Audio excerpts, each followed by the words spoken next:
Boleh.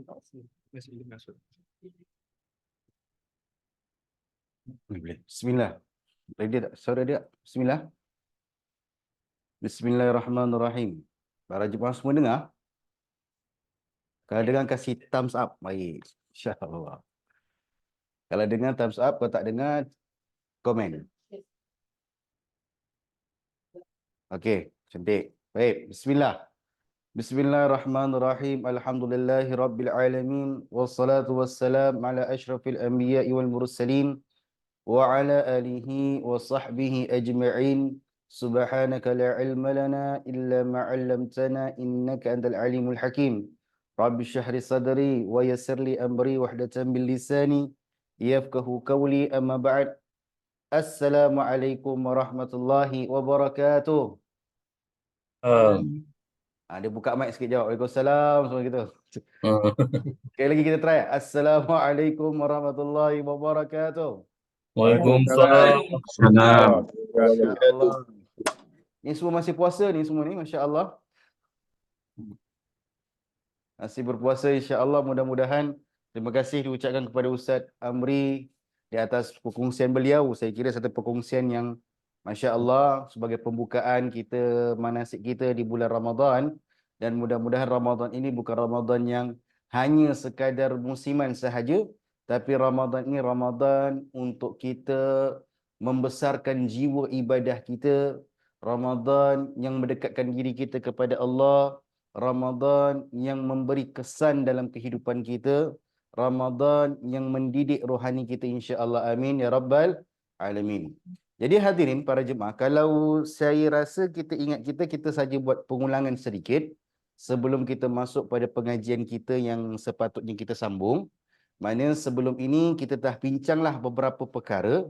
Sebelum tu kita mulakan kita Al-Fatihah. Tak mulakan pula.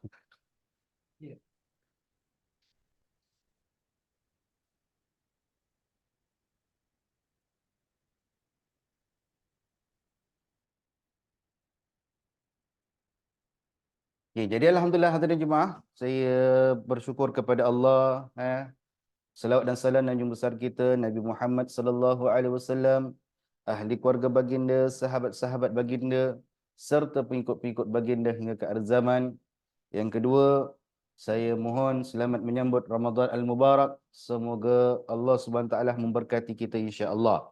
Jadi hadirin, berbalik pada pengajian kita yang kemarin, sebelum kita berehat untuk cuti Ramadan, sekingat saya kita berhenti pada rukun haji, ataupun kita dah habis pun rukun haji Arafah, Mabit semua dah habis dah.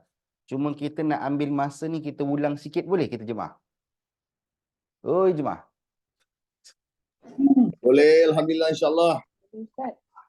Saya seorang-seorang ni bulan puasa seram-seram seorang kat depan ni. Boleh Ustaz. InsyaAllah. Boleh, insyaAllah, Ustaz.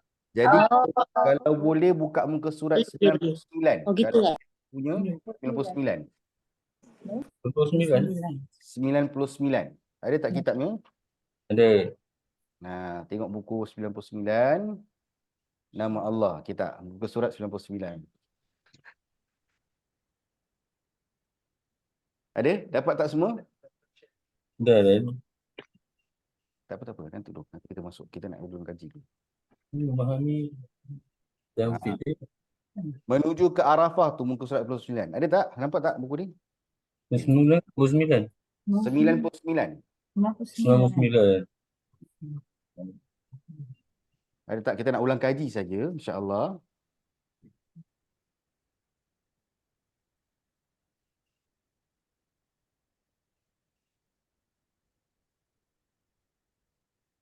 Tak apalah, kalau tak dapat muka surat pun tak apa. Gini je tuan-tuan. Kalau ingat tak kita berkongsi sebelum ini, saya kata ibadah haji terbagi pada dua bahagian. Ingat tak? Ya. Okey. Okey, ingat dua bahagian. Maknanya yang pertama, bahagian pertama 8, 9, 10 Zulhijjah. Betul? Kemudian 11, 12, 13 Zulhijjah. Jadi kita bincang dah kemarin tentang apa yang berlaku pada 8, 9 dengan 10 Zulhijjah. Yang mana kita tengok pada pengajian kita kemarin, kita bincang, kita ada rukun haji. Ya, ini pergerakan-pergerakan masyair. Yang ini pertama rukun haji ialah kita wukuf di Arafah. Jadi wukuf Arafah ni bila tarakumullah? Pada 8 Zulhijjah. Kita akan bergerak ke Arafah pada 8 Zulhijjah dan kita akan berwukuf di sana sampailah kita sebelum terbit fajarnya pada 9 Zulhijjah tersebut. Jadi hadirin, kalau kita tengok dalam ibadah haji ini, yang kita lihat ni yang pertama 8, yang tadi boleh. Yang bas-bas tadi. Okey. So 8 ni kita bergerak dari Sisha. Kemudian kita Juga. tak apa. Okey. Tak apa. Jadi kalau kita lihat 8 Zulhijjah, 9, 10. Kalau awak tengok kat sini kan, bermakna kita punya rukun haji bergerak daripada mana? Kita berwukuf di Arafah, kemudian kita mabit di Muzdalifah, kemudian kita ke Mina, kemudian kita akan lontar Jamrah. Aqabah, iaitu jamrah yang pertama ataupun yang besar. Kita belajar kan jamrah 3, ada jamrah ula, wusta dan kubra. Jadi masa lontar jamrah pada hari Aqabah ataupun Aqabah itu ialah kita melontar jamrah Aqabah yang besar pada 10 Zulhijjah.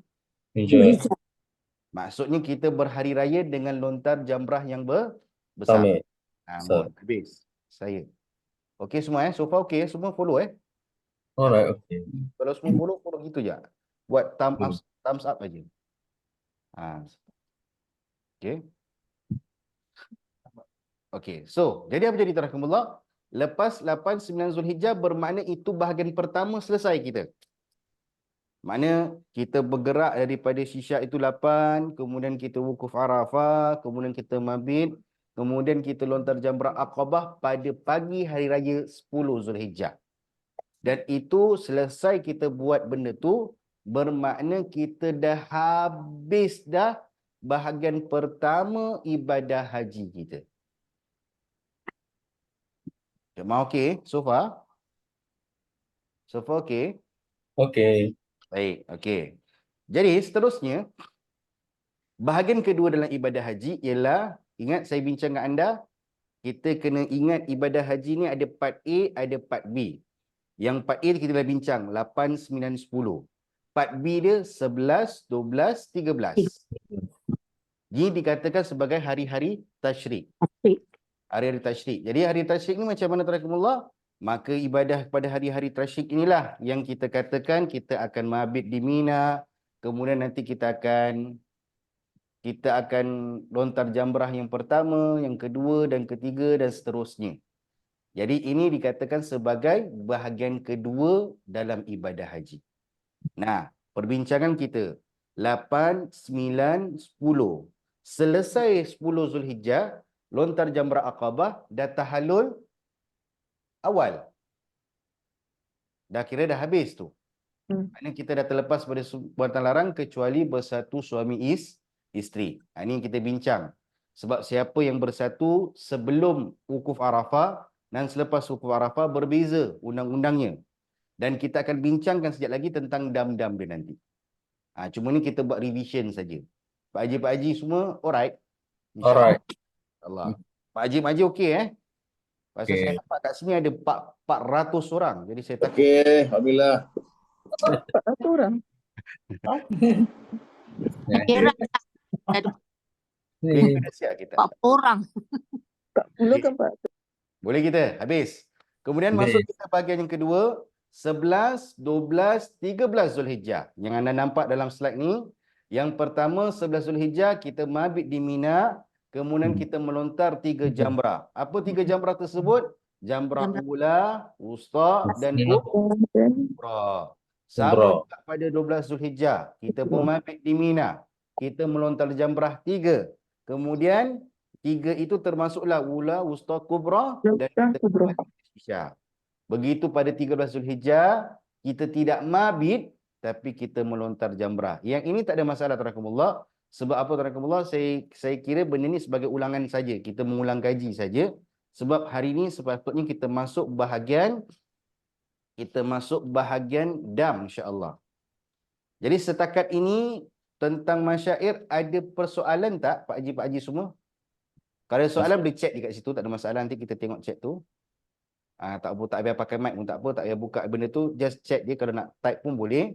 Kalau tak angkat tangan, nanti kita akan respon. Ada tak setakat ni? Tak ada. Tak ada. Ni nak check. Kalau ini lah. Okey. Kalau tak ada, yang mana ada kitab, kita buka muka surat 127.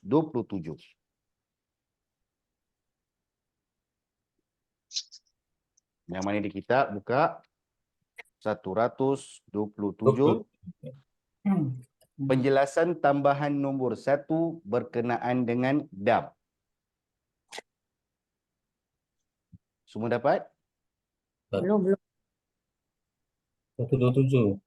127. Oh, buat apa?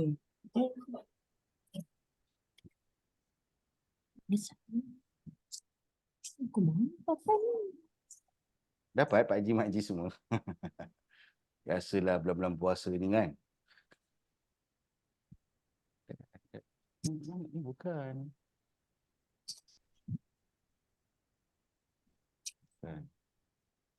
Okey.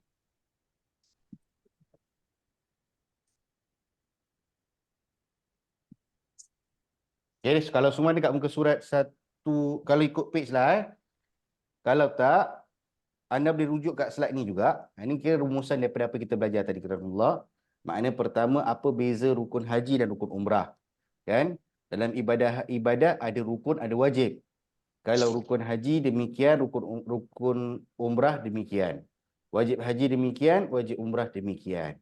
Apa beza rukun dengan wajib? Kita dah belajar. Kalaulah rukun tak buat salah satu, maka tak jadi hajinya. Ataupun tak jadilah umrahnya. Kalau wajib, kalau terbuat salah satu daripada wajib-wajib, makna ataupun tak terbuat daripada salah satu wajib-wajib, maka ibadah haji tetap sah, tetapi dikenakan Dam. dah. Pandai. Jadi kalau mengikut kitab, kita masuk tentang dam. Apa yang dikatakan tentang dam, tarakumullah? Pertama, kalau anda lihat daripada slide yang ada, nombor yang ada kat depan anda, ataupun kitab anda sendiri pun ada, 128, membincangkan tentang dam. Jadi apa ni dam, tarakumullah? Maka dam ini adalah yang dikenakan kepada mereka yang melanggar pantang larang ihram. Jadi seperti mana kalau kita faham, kita dah belajar tadi, wajib umrah ataupun wajib haji, rukun umrah, rukun haji. Kan beza kan? Bila kata wajib, terbuat, ibadah tetap sah tapi kena bayar dam. Tak kiralah wajib umrah ataupun wajib haji. Tapi kalau cerita pasal wajib haji ni, kita akan cerita pasal wajib haji, bermakna dia melanggar pantang larang ihram, dia meninggal wajib haji dan umrah, dan dia membuat haji yang kita faham, ifrad saja yang tak kenakan dam, tamattu' dan qiran dikenakan dam. Boleh semua setakat ni insya-Allah? Oh, rupanya dia ke 145 lah. Yang kat sini 140 lebih lah kalau ikut kitab ni. Lah, saya tu cek tadi. Rupanya 145. Okey. Boleh? No problem. Tak ada Okey. masalah. Yang penting Okey. kita tahu kat mana kita. Okey. Okey. Jadi sekarang kita lihat pada slide yang kat depan anda ni, ada tentang sebab-sebab yang diwajibkan dam. So yang pertama, melanggar pantang larang ihram, meninggal wajib haji, dan juga mereka-mereka yang melaksanakan haji tamattu' dengan haji qiran. Mereka-mereka yang ifrad tak dikenakan dam. Begitu, apa juga yang dikenakan bagi mereka yang dikenakan dam ialah mereka yang luput wukuf di Arafah setelah niat ihram, dan mereka-mereka yang terhalang daripada menyempurna wukuf di Arafah juga dikenakan dam. Bermakna dam ini jugalah sebagai melepaskan diri Alhamdulillah.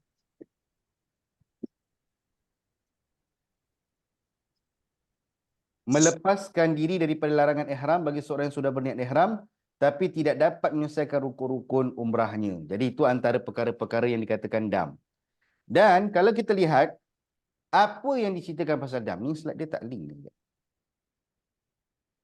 Kod ni kan. Okey, so kalau anda lihat dalam slide anda yang depan anda ni, dalam laptop ni ataupun kat depan komputer anda ni, tentang dam, tertib dan takdir. Apa yang dikatakan tentang tertib dan takdir? Makna kalau kita kata dam, tertib dan takdir ni lain, beza. Tertib ni mereka yang melakukan satu dam yang ditetapkan mengikut susunan, dan jika tidak mampu lakukan dam berikutnya yang ditetapkan. Dan takdir kadar dam yang telah ditetapkan oleh syarak. Untuk memahami masalah dam, dikenakan untuk mereka, siapa yang dikenakan dam ni adalah mereka yang melanggar pantang larang ihram. Kenapa dia kena dam? Macam mana? Kalau dia langgar sengaja tak sengaja macam mana Ustaz? Sama juga. Dia sengaja ke tak sengaja ke, dia dikenakan dam dan dia dikirakan tidak berdosa. Tapi sekiranya dia sengaja buat, maknanya dia sengaja tinggalkan wajib-wajib dia, wajib-wajib haji dia, ataupun dia tinggalkan wajib-wajib umrah dia ataupun sebagainya, maka dia dikenakan dam juga. Dan sebahagian pendapat mengatakan dia berdosa. Ada yang mengatakan derhaka orang ni pasal dia tahu ada benda tu dilarang tapi dia sengaja buat. Boleh kita takat ni jemaah-jemaah semua, right? Are you following me?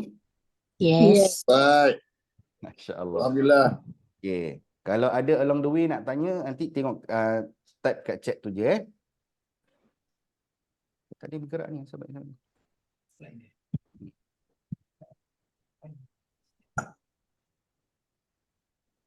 Okey. Jadi, apa yang dikatakan dam rahimahullah? Maka dam itulah yang dikenakan bagi mereka menyembelih seekor kambing. Jadi apa yang dikenakan dam rahimahullah? Mereka-mereka yang ihram tamattu, ihram kiram, tidak berniat berihram di miqat, luput wukufnya di Arafah, tidak melontar jamrah, tidak bermalam di Muzdalifah, dan meninggalkan tawaf wada, melanggar nazar-nazar dalam Haji. kalau boleh baca tu, cuba baca. Bukan ni tak nampak. Dan dikenakan seekor Okay. kambing. Jadi, dam yang dikenakan ialah menyembelih seekor kambing. Jika dia tak berpuasa,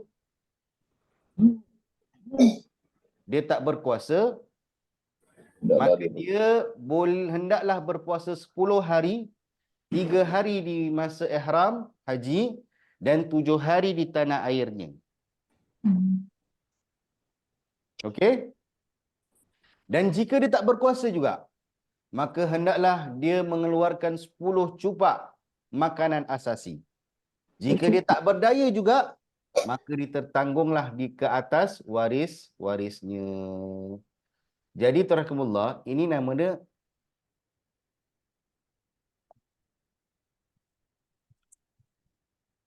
kan dam, tertib dan takdir. Okey? Jadi kalau kita faham, setiap undang-undang ibadah dia mesti ada halal haramnya, ada perkara yang dikatakan undang-undang ataupun syarat-syarat yang dikenakan. Jadi kalau anda lihat di sini, maka ibadah dam ni ataupun perkara dam ni dikenakan kepada mereka yang melanggar lah. Yang tak melanggar tak ada masalah. Yang tak melanggar, dorang tak ada problem. Tapi kalau dorang melanggar, dorang got problem. Jadi yang saya maksudkan ini ialah mereka yang dikatakan sebagai melanggar apa yang dikatakan wajib-wajib haji. So, di sini ada option. Dalam dam, tertib dan takdir ada option. Kalau dia dalam melanggar pantang larang tersebut, maka dia kena menyembelih seekor kambing. Kalau dia tak boleh, dia kena puasa 10 hari, 3 hari semasa ihram haji, lagi 7 hari di tanah air. Ini kena hati-hati ni Pak Haji, Mak Haji semua. Sebab kadang-kadang option Ustaz, kambing bila nak game. Kalau ada option lain, ini option lain. Kalau dia tak boleh juga, maka dia kena keluarkan 2 cupak makanan asasi. Ini untuk 10 orang makanlah. Dan juga kalau dia tak boleh juga, maka tertanggunglah kepada orang lain. Maka dalam ibadah dam juga ada perkara yang dikatakan sebagai dam tertib dan dam ta'dil. Tadi takdir, ni ta'dil, lain. Seperti kita faham, bila tertib, dia melakukan satu dam yang ditetapkan mengikut susunan, dan jika tidak mampu, lakukanlah dam berikutnya yang ditetapkan. Bermakna, tertib ni dia ada option. Kalau dia tak boleh A, dia boleh buat B, dia buat C dan sebagainya dan sebagainya. Tapi ta'dil pula, makna seorang itu tidak berkuasa mengeluarkan makanan, maka hendaklah digantikan dengan puasa. Tapi ini dikatakan kategori-kategori dam. Nanti akan lihat rumusan ni, jangan takut. Makna tarakumullah, orang yang dikenakan dam tertib dan ta'dil. Siapa tarakumullah? Sebab yang mereka dikenakan dam, ialah mereka-mereka yang bersetubuh, yang merosakkan ibadah haji mereka. Contoh, saya pernah kongsikan kepada anda, beza sebelum dia wukuf Arafah dan selepas dia wukuf Arafah. Jadi, kalau kita lihat di sini, contoh yang diberikan mengikut slide yang awak nampak kat depan ni, persetubuhan yang dilakukan sebelum tahallul awal, ataupun sebelum kerja-kerja umrah, ataupun haji perlu diqada tahun berikutnya, begitu juga qada pada umrahnya. Bermakna dia bersetubuh, dia lakukan sebelum dia tahallul awal. Tahallul awal bila Mak Haji, Pak Haji? Yang 8 Bila? 9. Lupa. 8 9. Tahallul awal pada pagi hari raya Zulhijjah, betul. Jadi bermakna, kalaulah dia melakukan persetubuhan sebelum dia lontar jamrah Aqabah, dia dah jatuh niat dan sebagainya, dia dah berihram, misal kata dalam keadaan ifrad, kalau ifrad kan panjang ihramnya, ataupun dalam tamatuk, dalam keadaan dia bergerak masa di wukuf Arafah, atau dia masa mabit di Muzdalifah dan sebagainya, itulah prosesnya. Sekiranya dia berlaku demikian sebelum tahallul awal, maka dam yang dikenakan bagi suami saja, Pak Haji. Pak Haji tengok, yang buat kerja, ya, kita suami isteri, tapi yang dikenakan si suami sahaja. Bukan kata suami saja, perempuan nanti isteri pun ada juga tanggung-tanggungannya. Jadi kalau awak lihat kat sini, tarakumullah, apa dia? Bagi suami, dia menyembelih seekor unta. Unta, tadi kambing, ni unta. Okey, tapi jika dia tidak berkuasa, dia menyembelih seekor lembu. Jika tidak berkuasa, digantikan dengan 7 ekor kambing. Nampak? Jika dia tak mampu juga, maka hendaklah dia beli makanan dengan nilai 1 ekor unta, dibahagikan kepada fakir miskin di tanah haram. Dan ini, tarakumullah, kalau anda lihat, Ustaz, takkanlah sezalim ini. Ini bukan undang-undang kita yang buat. Ini undang-undang ialah daripada zaman tu lagi, tarakumullah, hukum-hukum daripada fiqh pun. Jadi, bila dia tak mampu juga, maka hendaklah dia berpuasa beberapa hari sebanyak bilangan cupak makanan yang dapat dibeli dengan nilai seekor unta. Apa maksud dia, Tuan Haji, Pak Haji semua? Maksud dia gini, misal kata, 1 ekor unta kira-kira lah, kalau barang kasar, kambing 15 kilo. Cakaplah 15 kilo. Kalau kat sini dia kata, kalau digantikan dengan kambing, dia kena menggantikan 7 ekor kambing.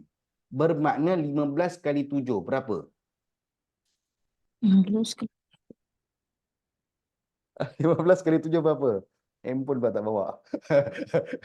Kira dia bulan Ramadan jangan ngantuk nanti ni, tidur kan. Contohlah example. 85. Berapa? 85. Ni semua tak ni. Metal sum dulu 105. 105, betul. Jadi ada 105 kilo kiraan kasarnya, lebih kurang gitulah. Makna 1 ekor unta itu lebih kurang 100 kilo lebih. Lebih kurang gitu ukuran dia. Jadi kalau anda kata anda tak mampu menyembelih seekor kambing, anda tak mampu menyembelih seekor lembu, anda tak mampu menggantikan dengan 7 ekor kambing, maka hendaklah membeli makanan dengan nilai 1 ekor unta, dibahagikan kepada fakir miskin tanah haram. Bermakna daging 100 kilo tu awak berbagi-bagilah dengan orang fakir miskin di tanah haram. Kalaupun dia tak boleh, maka dia berpuasa berapa hari sebanyak bilangan cupak makanan yang dapat dibeli dengan nilai seekor unta. Kalaulah dengan 1 kilo tu, dia boleh membeli berapa cupak, mana 3 ke 4 cupak, digandakan begitu, maka dia kena berpuasa mengikut hari tersebut. Jadi Pak Haji, Mak Haji, ibadah haji ni jangan buat main bab-bab macam gini. Before kita tahlul awal, kita jangan mendekati perkara-perkara demikian, sebab terjadi demikian, kalau terjadi na'udzubillah min zalik, maka ibadah kita dah dikirakan habis, tak valid. Dan kedua, kita nak kena bayarkan ikut undang-undang yang telah ditentukan yang kita nampak kat depan kita ni. Ni yang orang duk tanya kita ni. Pak Haji, Mak Haji selalu tanya, Ustaz, bila nak belajar dam? Bila nak belajar dam? Ni ambil dam. Bila tengok, takut kita. Jadi, seterusnya,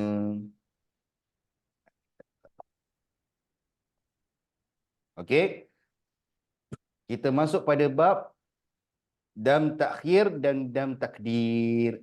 Apa yang dikatakan sebagai takhir, tarakumullah? Maka takhir ini dia boleh dipilih satu daripada perkara-perkara yang ditetapkan. Takdir ialah kadar dam yang telah ditentukan oleh syarak. Jadi kalau awak lihat sini, ada benda yang kita tak boleh diskaun. Ada benda kita kena ikut apa yang telah ditentukan. So kalau awak lihat, apakah orang-orang yang dikenakan dam tertib dan takdir? Sebab dikenakan dam tersebut, pertama ialah mereka yang melanggar pantang larang ihram yang biasa saya ingat-ingatkan kepada anda semua jemaah, yang kita rasa ada 13 larangan, ingat tak? Antaranya memotong, mengerat, mencabut dan sebagainya.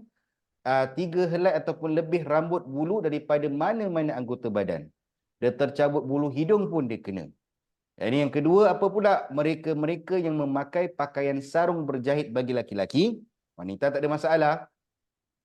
Dan juga mereka-mereka yang memotong, menanggal, membinasakan kuku pun dikenakan. Mereka-mereka yang memakai wangi-wangian, menutup wajah sebahagian wanita, menutup kepala bagi laki-laki, dan memakai sarung tangan bagi lelaki dan wanita. Yang ini saya pernah kongsi kepada anda, tarakumullah. Kemudian, apa lagi yang dikenakan? Sebab dia pakai minyak ni dekat kepala, janggut ataupun semua bulu selain daripada bulu yang tumbuh di pipi dan dahi. Maknanya kalau dia pakai kat janggut, kat misai, no problem. Tapi kalau dia pakai benda lain, dia got problem. Dia melakukan pendahuluan persetubuhan, yang ni dah bincang tadi. Dia melakukan persetubuhan selepas selesai tahalul awal, tapi sebelum selesai tahalul kedua. Yang tadi sebelum tahalul awal, dia kena menyembelih 1 ekor unta. Ataupun ada option-option seterusnya. Tapi mereka yang selepas daripada tahalul awal, dia mendekati. Pasal ingat, lepas 10 Zulhijjah, kita lepas pada semua tanggungjawab, dari semua pantang larang ihram, kecuali apa tarakumullah, kecuali bersatu suami isteri. Jadi bila kita bincang perkara ini tarakumullah, bermakna selepas daripada tahlul awal, maka undang-undang bagi mereka yang melakukan persetubuhan ataupun bersetubuh bersatu suami dan isteri berbeza. Dan ini dikatakan sebagai mereka-mereka ini dikenakan dam, tertib dan takdir. Jadi apa yang dikata dikenakan? Maka dia dikenakan menyembelih seekor kambing, atau dia bersedekah kepada 6 orang fakir miskin sebanyak 2 cupak makanan setiap orang, atau dia berpuasa 3 hari. Setakat ni Pak Haji, Mak Haji faham kita punya cerita ni?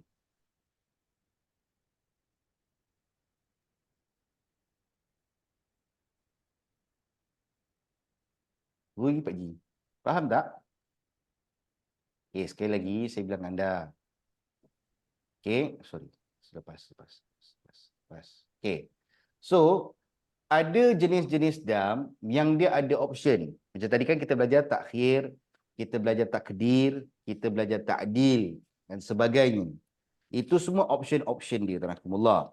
Tapi kalau kita nak bincang ni, makna mereka-mereka dalam kategori yang macam mana, dia kena macam mana.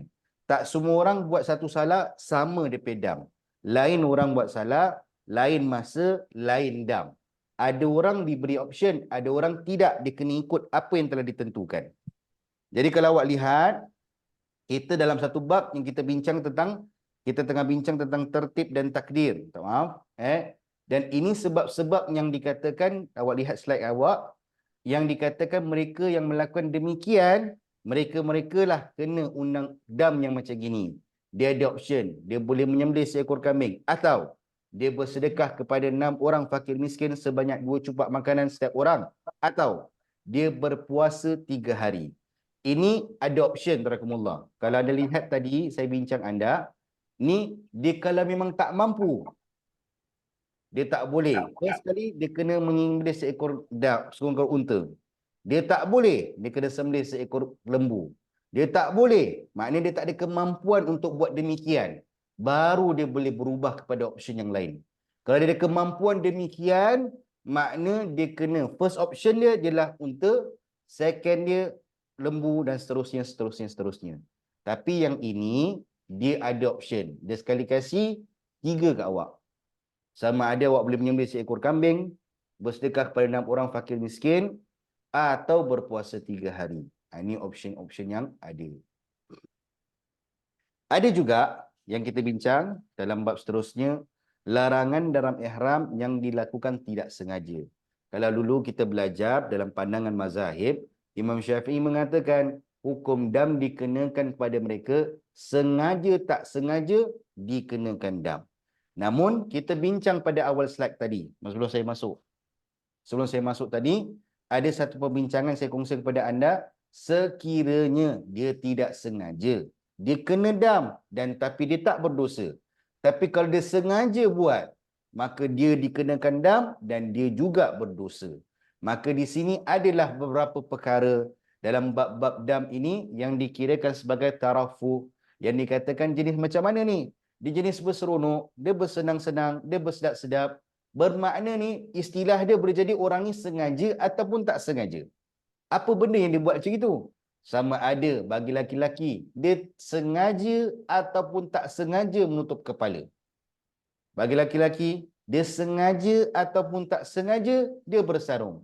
Macam saja je, dia macam dah biasa sedap-sedap dekat rumah pakai kain sarung, dia dah tengah ihram tu, tengah pantang larang ihram, tiba-tiba gatal pula dia pakai kain pelikat. Salah. Ataupun dia menutup muka bagi wanita.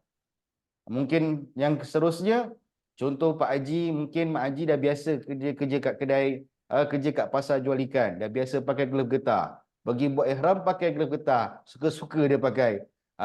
Maka tu pun dikirakan dia dam. Bau-bauan, minyak di kepala dan janggut lelaki dan wanita, berjima, mukaddimah berjima, dan juga akad nikah. Kenapa ni kategori dia apa terakumullah? Kategori dia tarafu. Maknanya dia suka-suka, dia sedap-sedap aja. Jadi dia hukum, dia sekiranya dia sengaja tidak sengaja dia kenakan dam, tapi dia tak berdosa. Tapi kalau dia sengaja buat, dia berdosa dan dia dikenakan dam. Setakat ni okey Pak Haji, Mak Haji semua? Oi Pak Haji. Alhamdulillah. Mak Haji Okey, okey? alhamdulillah. Ni kalau okey kita teruskan. Boleh kita teruskan? Teruskan. Baik. Jadi kita tengah bincang seterusnya, larangan dalam ihram yang dilakukan tidak sengaja. Ingat tadi saya kata di sini ada 2 kategori, dia tidak sengaja, dia dikenakan dam dan dia tidak berdosa. Yang kedua, dia sengaja, dia dikenakan dam dan dia berdosa. Yang ini saya nak bincang kepada awak, dia lakukan dengan tidak sengaja. Okey. Maksudnya di sini dia punya itlaf, maknanya dia menggugurkan, menghilang, merosak, membinasa. Dengan keadaan apa tarakumullah? Dia tidak sengaja. Apa yang dia buat macam itu? Antaranya rambut ataupun bulu di badan, kuku, binatang buruan, pokok atau tumbuh-tumbuhan. Yang ini nak cerita macam ini susah, tapi insya-Allah kalau diizinkan Tuhan tarakumullah, sekiranya ada rancangan dari pihak syarikat untuk adakan satu pertemuan yang orang kata fizikal, akan saya cuba kalau saya dapat ruang dan peluang untuk saya kongsikan lagi sekali, ataupun mungkin ada pegawai-pegawai yang lain akan kongsikan bab-bab yang ini untuk lebih memahami. Tapi secara umum, dam ni bukan benda nak kena pentingkan pun. Pasal dam ni adalah benda-benda yang dikenakan kepada kita kalau kita melanggar. Kalau boleh ibadah, janganlah kita langgar. Macam itulah cerita dia. Okay? Ada soalan? Ada soalan? Okay. Salam Ustaz, kalau gigi tertanggal adakah dikenakan dam? Okey, soalan-soalan awak. Mana ni? Allah. Atas. Tu ni. Siapa ni? Okey. Ustaz, Sorry.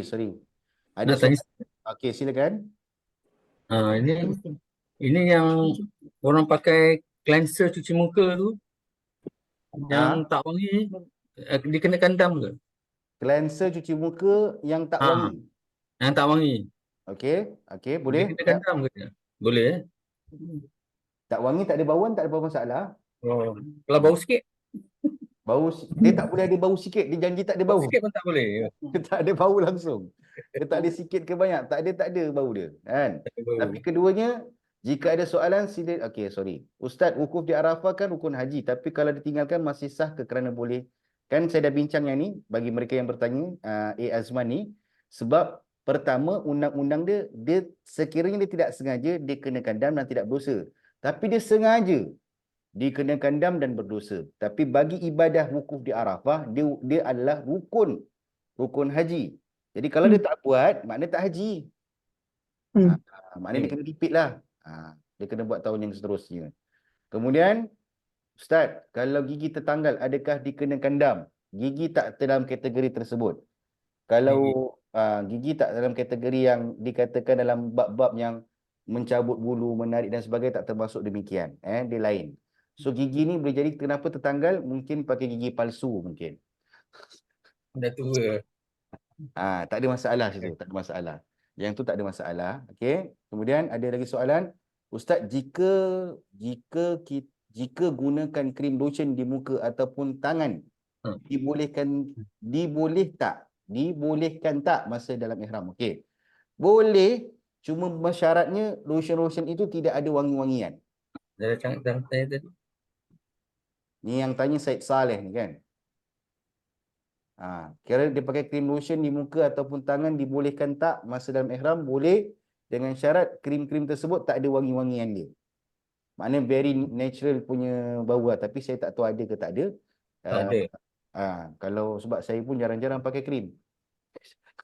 Tapi kalau macam itu sebutnya. Okey. Ustaz, rambut yang selalu gugur. Okey, nanti kita akan bincang bab ni. Okey. Kepada Mariana yang bertanya. Abdul Aziz, Misalia Farihin bertanya, dalam bahagian dam tertib dan takdir, bagaimana jika tidak sengaja memotong kuku atau memotong mana-mana rambut kerana aksiden? Ini pun nanti kita akan bincang kat sini juga, tabarakallah. Said Saleh, menutup muka dengan selimut masa tidur juga dikirakan batal. Soalan ke tu? Soalan. Okey. Adakah menutup muka dengan selimut masa tidur juga dikirakan batal? Kalau awak bukan dalam keadaan ihram, tak ada masalah. Tapi kalau awak dalam keadaan ihram, seelok-eloknya awak elakkan daripada menutupi bahagian muka awak, wajah ni. Kalau boleh tidur terbuka macam gitulah Ustaz. Macam gitulah caranya. Maknanya kalau awak kata muka tu terpampang lah begitu, macam gitulah istilah dia. Okay. Seterusnya Nurita Wasil bertanya, bagaimana pula untuk mereka yang perlu periksa gula dalam darah setiap hari? Dibolehkan atau tidak? Ini mengenakan alkohol swab. Okey. Mengenakan alkohol swab. Okey. Bagaimana pula untuk mereka yang perlu periksa gula dalam darah setiap hari? Dibolehkan atau tidak? Ini menggunakan alkohol swab. Ini kira untuk perubatan. Untuk perubatan tak ada masalah, tarakumullah. Sebab kalau anda nak kata saya tentang alkohol ni, alkohol tu bukan, tak ada orang buat minyak wangi pakai alkohol. Kalau alkohol tu dah bercampur dengan fragrance, baru ada masalah dia. Tapi kalau kata sebab tujuan perubatan dan sebagainya, itu story dia lain lah, berbeza. Tapi walau bagaimana tarakumullah, benda ini akan berlaku kat sana tu mengikut situasi dan keadaan, dia akan berbeza dan sebagainya. Listening. Oh, listening ada. Ada orang tanya pasal Lestrin ni. Okey. Okey. Fauzi Noriza dia bertanya. Okey, so untuk Norita Washil, saya rasa insya-Allah tu jawapannya. Bagi Fauzi Noriza, jika ada yang bermasalah sakit eczema, kulit gatal, tak sengaja garuk dan dah kulit jatuh, kira kena dam ke tidak? Yang ini pun nanti saya akan bincang kat dalam ni terakumullah. Pasal kalau saya bilang sekarang, nanti awak tak ikut saya punya slide. Jadi kita ikut slide dulu. Takut saya cerita awal, nanti awak terus dah dapat jawapan tak payah tengok tak macam itu. Okey. Jadi kita flow dulu, kita ikut kat sini dulu. Okey. Yang bertanya tentang pakai Listerine. Listerine ni jangan minumlah jika dah. Listerine ni apa tujuan dia? Untuk mewangi-wangikan mulut dan sebagainya. Habis kalau awak kata, Ustaz, habis saya tak nak bawa berus gigi, Ustaz, saya pakai Listerine saja. Kalau awak boleh pakai berus gigi, pakai. Tapi Listerine ini tidak ada, orang kata macam tujuannya haji kan untuk berpenat-penat, untuk kereta-letih kerana Allah SWT. Dan Listerine ni awak ada sebab apa? Pasal saya takutlah Ustaz, malu juga dengan orang. Sebab kadang-kadang walaupun bau dia min-min, tapi kadang-kadang Listerine ada campuran-campuran yang berlainan. Dia ada campuran-campuran yang berlainan yang bukan daripada dia punya apa? Base dia lah, maknanya yang asal punya rasa. Jadi apa saranan saya? Elakkan. Jadi apa yang awak boleh buat? Awak boleh berus gigi. Berus gigi tak ada masalah. Listerine ni bukan satu keperluan pun masa ibadah haji. Boleh kita setakat tu? Kalau yang bertanya tentang Listerine ni lah. Okey, habis. Nanti banyak soalan, nanti kita habis pula kat sini. Sekarang masalah saya pula. Saya nak tutup ni. Macam mana nak buat?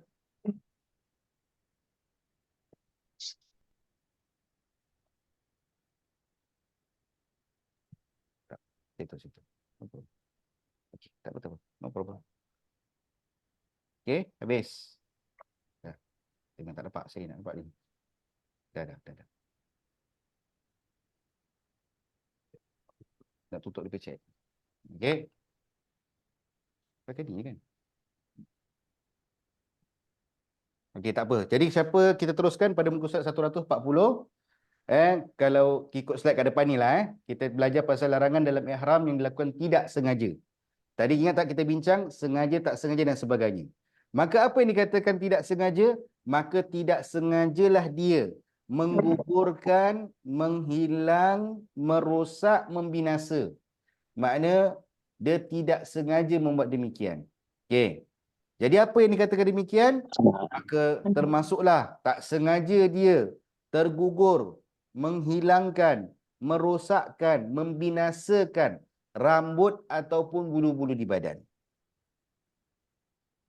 Atau dia tak sengaja menggugurkan, menghilang, merosak, membinasa kuku.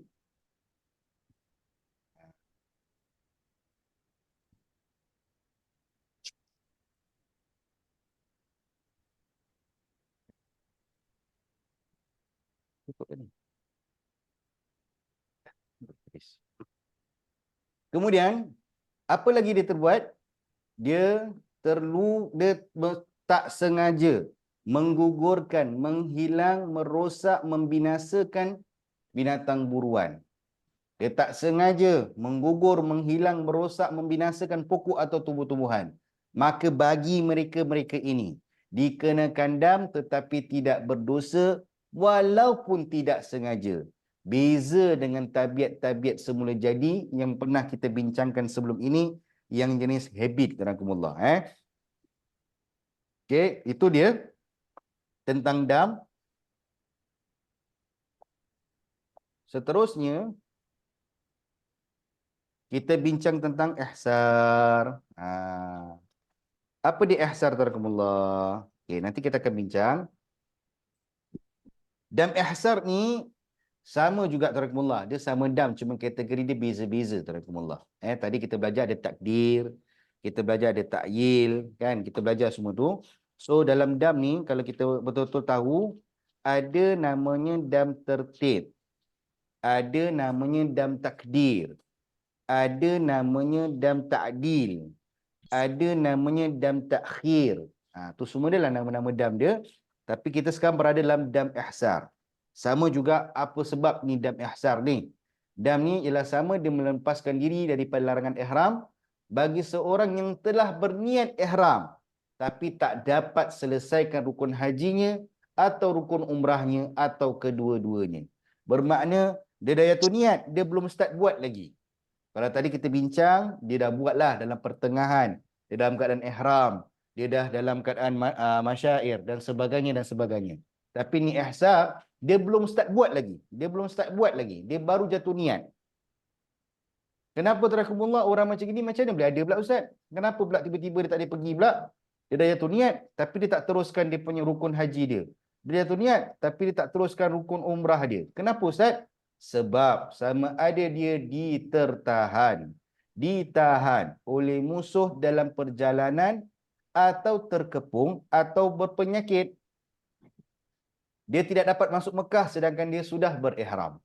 Maksudnya terakumullah, anda ni jatuh niat ni kat Singapura ni. Dah jatuh niat nak buat ibadah haji, nak buat ibadah umrah. Misalnya contoh kita tengah bincang ni lah. Kan ingat kategori haji ada 3 terakumullah. Ada ifrad, ada apa? Matuk Ada lagi? Ciran. Kiran. Ada ifrad, tamatuk, kiran. Makna kalau orang ifrad dia tak kena dam, betul tak? Kalau orang tamatuk dengan orang kiran dia kena bagus. Jadi bermakna cerita dia gini, yang tadi kita bincang yang takdil lah, tertib lah, apalah, tu dia dah melalui ibadah haji, dah melalui ibadah umrah. Sebab orang tamatuk niat umrah, betul tak? Orang ifrad niat haji. Jadi yang itu habis story dia. Yang kita akan bincang, dia belum sempat nak teruskan lagi pun. Sama ada dia berpenyakit ataupun terhalang untuk memasuki Mekah sedangkan dah jatuh niat ihram ni dan niat di miqat. Bila jatuh niat miqat kita? Oi Mak Ji, Pak Ji. Jatuh niat miqat kat mana kita?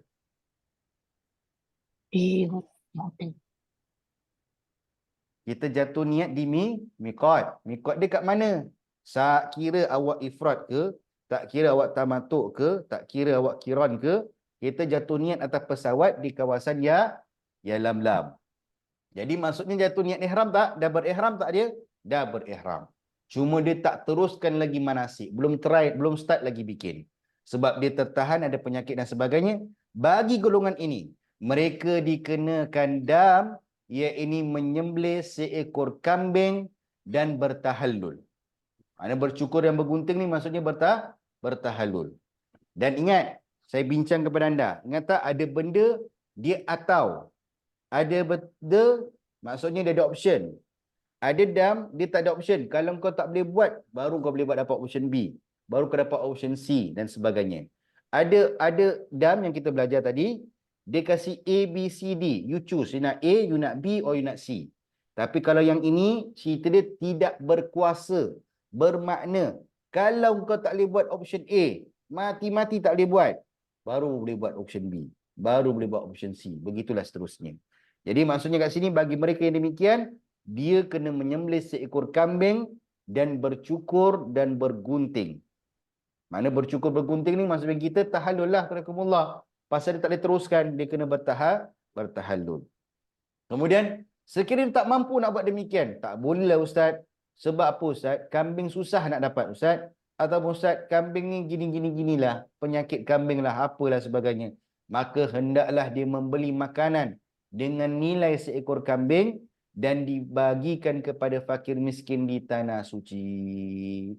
Jika dia tidak berpuasa, maka hendaklah dia berpuasa berapa hari sebanyak bilangan cupak makanan yang dapat dibeli dengan nilai seekor kambing.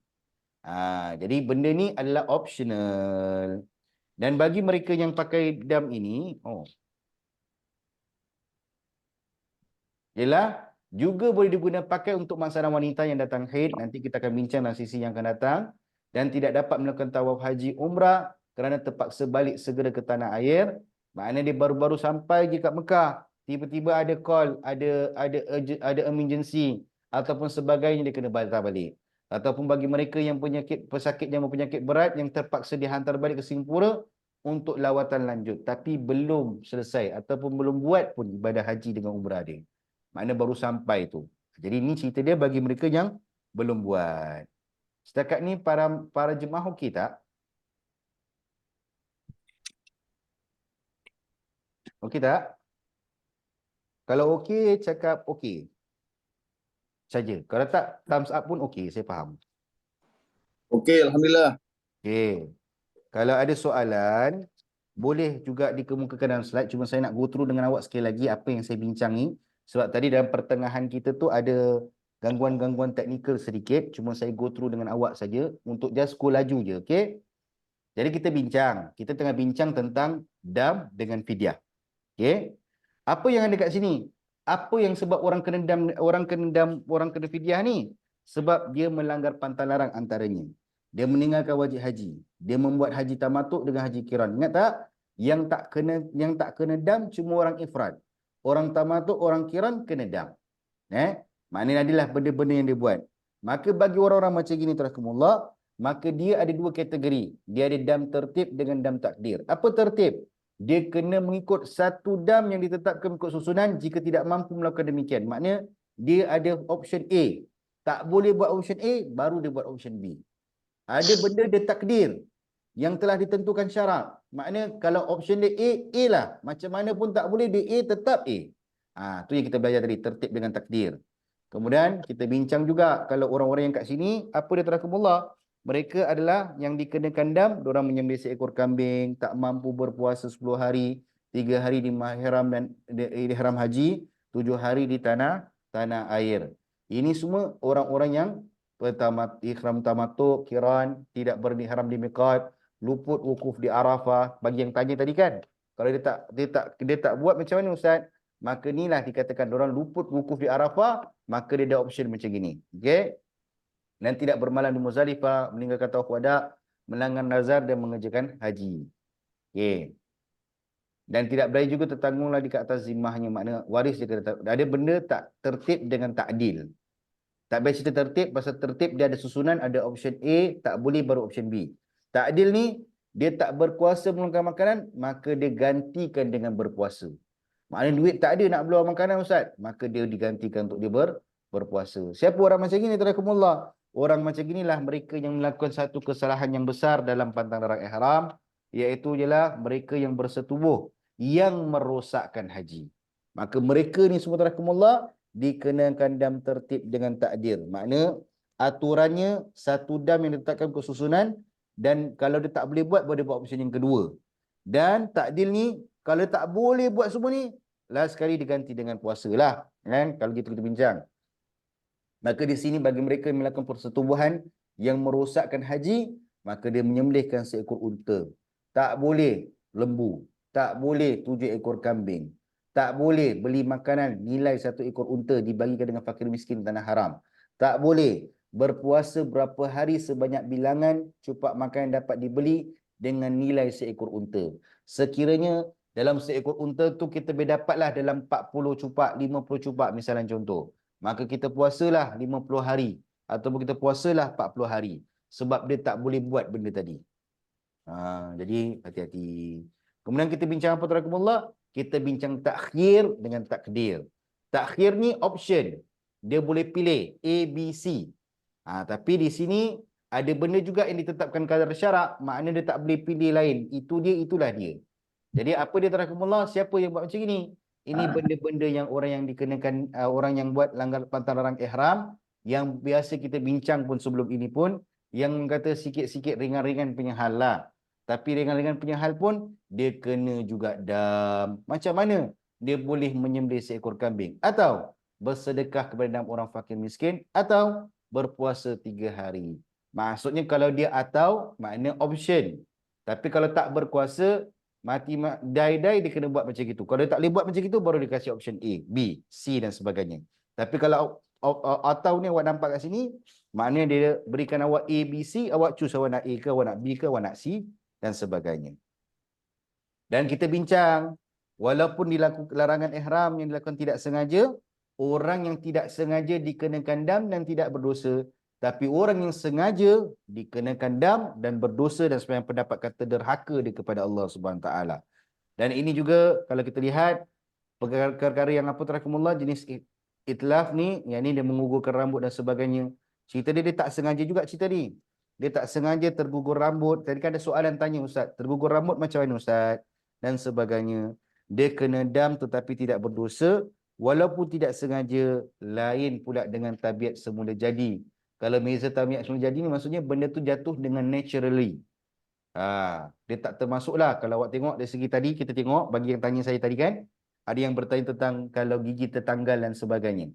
Dalam awak tengok sini semua, tak ada cerita pasal gigi tertanggal. Banyak cerita pasal rambut, bulu, kuku, binatang buruan, tumbuh-tumbuhan, pokok dan sebagainya. Maka tak ada cerita pasal gigi, maka tak adalah hukum terhadap gigi tersebut. Kalau benda tu bersangkut paut dengan perkara demikian, bululah, rambutlah, kukulah, sebagainya, maka tu dikenakan dam. Jadi kita bincang terakhir tentang dam ihsar. Yang ini adalah dam yang belum start manasik, belum start DP masyair pun, dia baru dia jatuh. Jadi inilah soalan dia, tarakumullah. Sekadar rumusan yang saya kongsikan kepada anda. Memang agak mencabar membincang perkara ini melalui platform atas alam maya ni, tapi sekurang-kurangnya harapan saya tu awak tu dapatlah pahamannya sikit tu. Okey. So ada yang bertanya kat sini. Dia tanya Ustaz, sikat rambut, gugur rambut disikat kena dam tak? Sikat rambut, gugur rambut disikat kena macam mana tu? Oh, okey, dia sikat rambut, rambut dia ada kat sikat macam tu.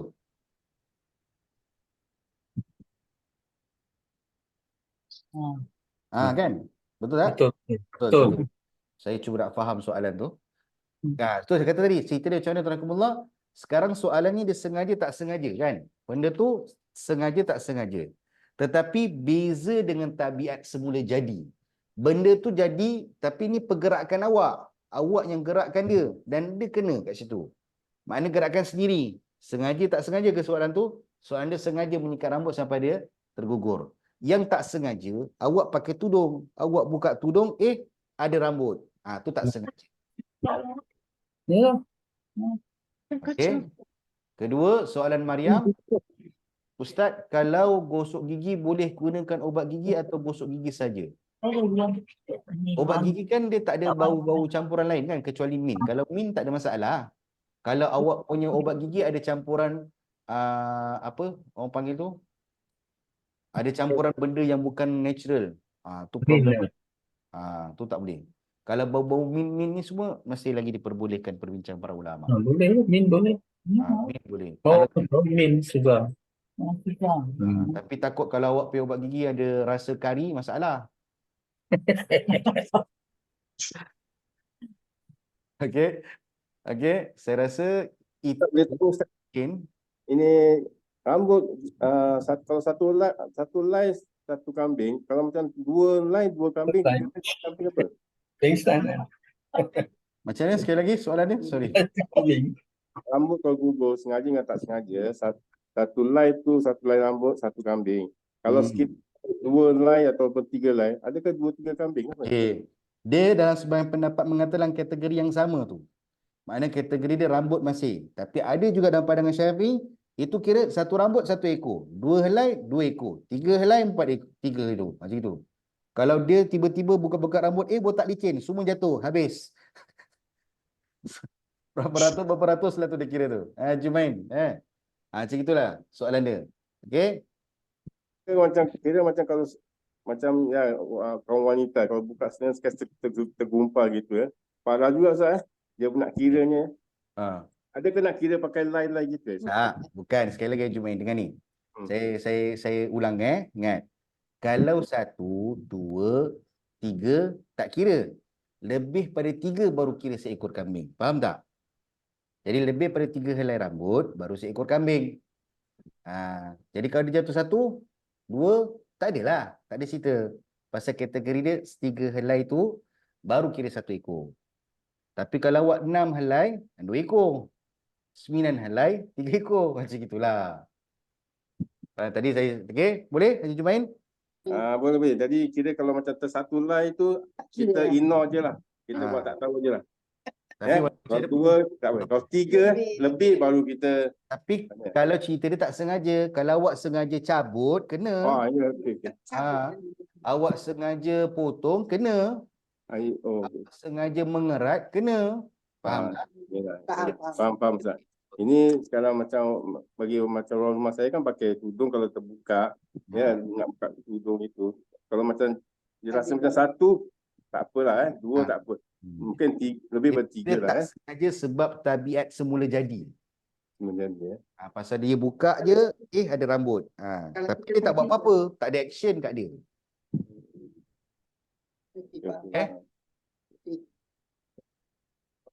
Tu nanti kita ni lah.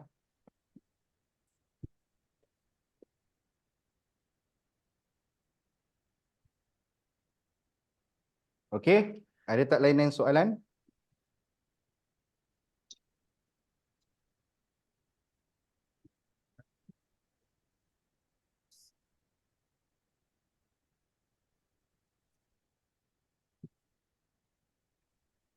Lagi?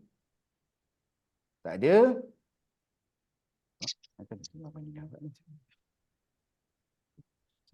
Oh.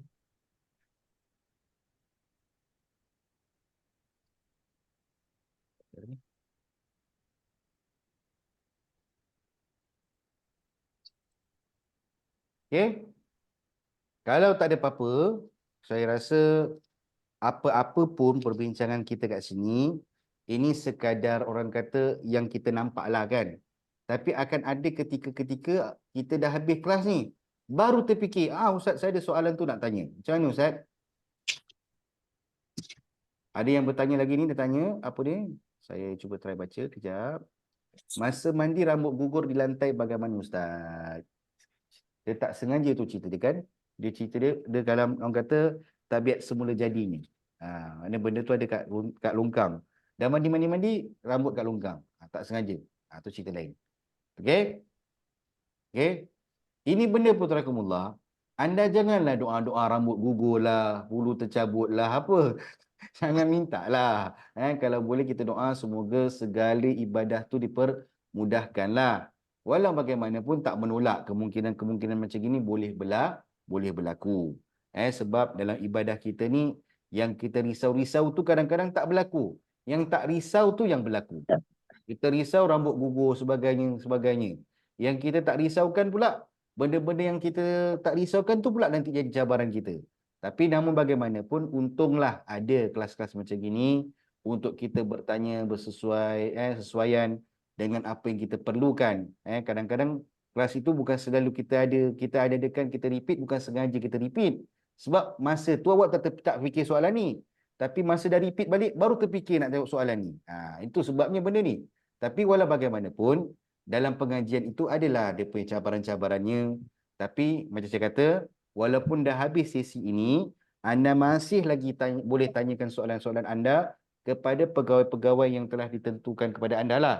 Sama ada anda nak WhatsApp kat pihak pejabat ataupun anda bertanyalah dengan pegawai-pegawai yang awak dikomunikatkan lah, ataupun awak di dalam telefon awak tu semua awak boleh communicate by number tu juga. Okey. Soalan-soalan anda tu kalau pun baru sekarang tak ingat tapi nanti ingat pun chill insya-Allah. Itu pun valid, kita akan permudahkan urusan anda sebab tak ada soalan yang salah.